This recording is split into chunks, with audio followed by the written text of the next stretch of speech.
walking into that certainty trap. The fact that your state is not going to make the contribution, or you've said you're not going to make the contribution to the pension system, doesn't that suggest that the achievement, which you've been hailing as a major step forward, is actually been unraveled and is not an achievement because you don't have a funded pension program? No. Doesn't mean that at all. First of all, it's not that I'm not making a pension payment. What I'm doing is I'm making the pension payment that we can afford to make and the pension payment that takes care of all of the current employees.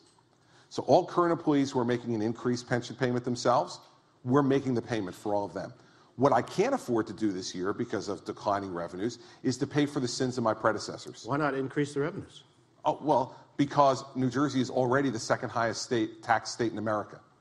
And I have to make a balanced judgment between the benefit of making an increased pension payment versus the harm that will be done by taking our top income tax rate to 10.75%, which is what the legislature proposed. Isn't that the price of solving that problem? No, it's not the price of solving that problem. The price of solving that problem is because, let me tell you, that would give the taxes that the legislature put in front of me would give us about $1.5 billion more in revenue this fiscal year.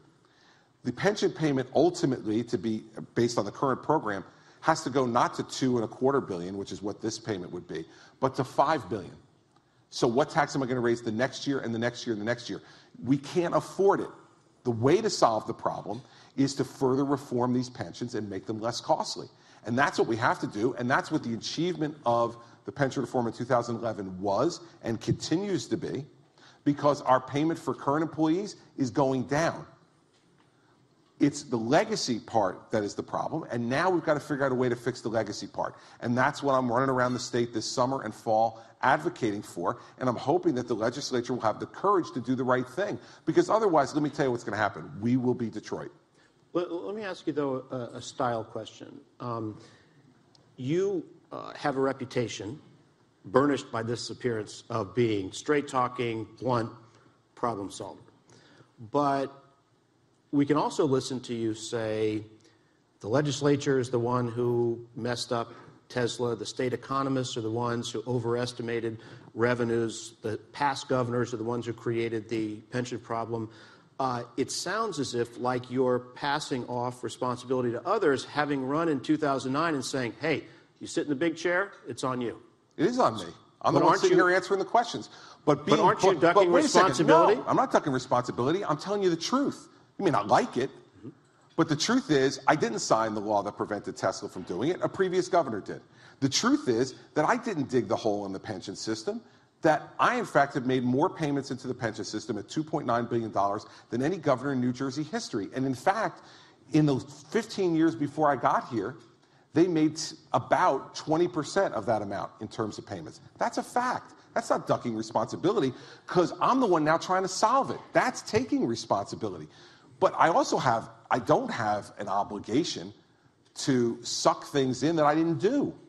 I have the obligation to try to solve it, but I'm not going to take responsibility for every part of stupid stuff that my predecessors did. No. And that's, by the way, I would suggest that's being blunt too, because normally what people in my position do is say, well, you know, my distinguished predecessor probably had other judgments that he had to make in that regard, and so I can't question what he did there. I mean, come on. You mean the way Obama's dealt with Bush? Yeah, well, I think he's starting to understand now the job's a little more complicated than maybe he thought it was when he first ran for it.